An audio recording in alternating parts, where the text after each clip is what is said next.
আসসালামু আলাইকুম ওরহমতুল্লাহি ওবরাকাতুহ। আমরা ঘরের সদের পক্ষ থেকে গ্রামগঞ্জের চাকের মধু সংগ্রহ করার জন্য ছুটে চলছি।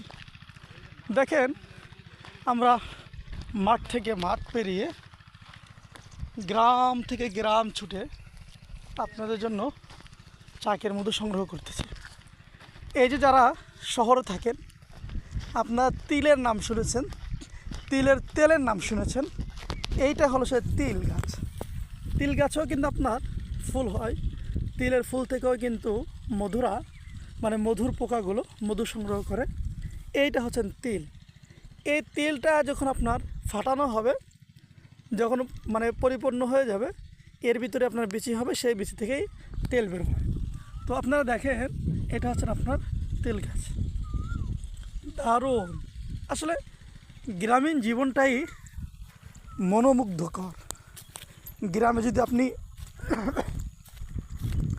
থাকতে পারেন, আলহামদুলিল্লাহ আপনার শরীর, স্বাস্থ্য এবং অন্য সব কিছু মিলে খুবই দারুণ। তো আমরা ছুটে চলছি মাঠ পেরিয়ে। ওই ঘরের কাছে আমাদের গাড়ি রেখে এসেছি। ওই যে আমার দোস্ত আসতেছে। আলহামদুলিল্লাহ সুম্মা আলহামদুলিল্লাহ, ছুটে চলছে আমাদের মোয়াল ভাই। আমাদের মিশন হলো, সামনে একটি বাগান দেখতে পাচ্ছেন, ওই বাগানটায় ওখানে নাকি একটা চাক আছে।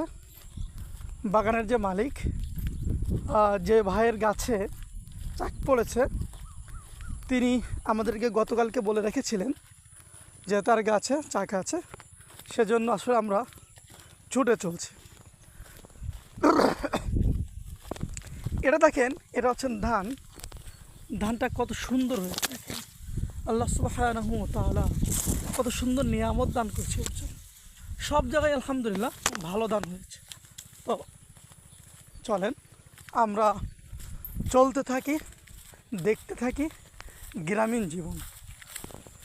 খুবই অপূর্ব সুন্দর। ওই যে শালিক পাখি, ওরা ওখানে আছে। এই যে মানুষ ঘাস লাগিয়েছে, গরুর জন্য ঘাস লাগিয়েছে। আলহামদুলিল্লাহ, চলেন আমরা দেখি, চলি এবং উপভোগ করি। আপনারা যারা শহরে থাকেন,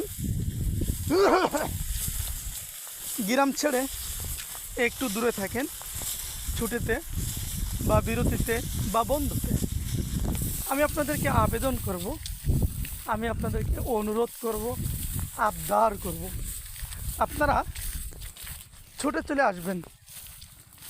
আপনারা চলে আসবেন এই গ্রামে, গ্রামীণ জীবন উপভোগ করবেন, গ্রামের স্বাদ নেবেন, এখানে নিঃশ্বাস নেবেন। এখানের বাতাস, এখানের অক্সিজেন একদম অরিজিনাল। মানে হলো, এখানে কোনো বায়ু দূষণ নেই। এখানে না আছে ধোঁয়া, না আছে গাড়ির শব্দ, কিছুই নেই। তো সকলের কাছে আবদার, ছুটে আসবেন গ্রামে। ওই যে দেখেন, ঘুঘু পাখি উড়ে চলে যাচ্ছে, 2টা ঘুঘু। হ্যাঁ, তো ভালো থাকেন ইনশাল্লাহ। ওই যে আমাদের মোয়াল ভাই বাগানে ঢুকে চলে গেছে। দেখা হবে চাক কাটার সময় ইনশাল্লাহ।